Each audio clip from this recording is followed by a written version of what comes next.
ഇതേപോലെ കേക്ക് വെച്ചിട്ട് കസ്റ്റമർ നമ്മളെ വിളിച്ച് ചോദിക്കാറുണ്ട്, ചേച്ചി കേക്ക് 4 ദിവസമായി കഴിക്കാൻ പറ്റുമോ, കുഴപ്പമുണ്ടോ എന്ന് ചോദിച്ചിട്ട്. അപ്പം നമ്മൾ 4 ദിവസമൊക്കെ ആകുമ്പോഴല്ലേ, 4-5 ദിവസമൊന്നും കുഴപ്പങ്ങളൊന്നും ഇല്ല എന്ന് പറയും. അത് എന്തുകൊണ്ടാണ് അങ്ങനെ ചോദിക്കുന്നതും പറയുന്നതിൻ്റെ കാരണം എന്താണെന്ന് വെച്ചിട്ടുണ്ടെങ്കിൽ, നമ്മൾ കേക്ക് ചിലപ്പോൾ മിൽക്ക് വെച്ച് വെറ്റ് ചെയ്ത കേക്കായിരിക്കും, അല്ലെങ്കിൽ മിൽക്ക് യൂസ് ചെയ്ത കേക്കുകളായിരിക്കും നമ്മൾ അങ്ങനെ കൊടുക്കുന്നത്.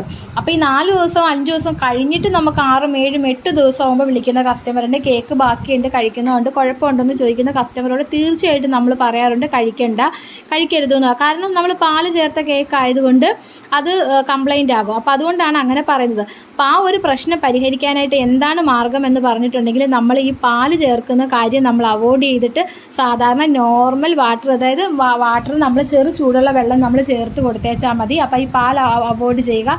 അതുപോലെ തന്നെ സ്പഞ്ച് ഉണ്ടാക്കുമ്പോൾ മിൽക്ക് പൗഡർ ഇട്ട് കൊടുത്തിട്ടുണ്ടെങ്കിൽ ടേസ്റ്റിലൊന്നും ഒരു വ്യത്യാസം ഉണ്ടാവില്ല.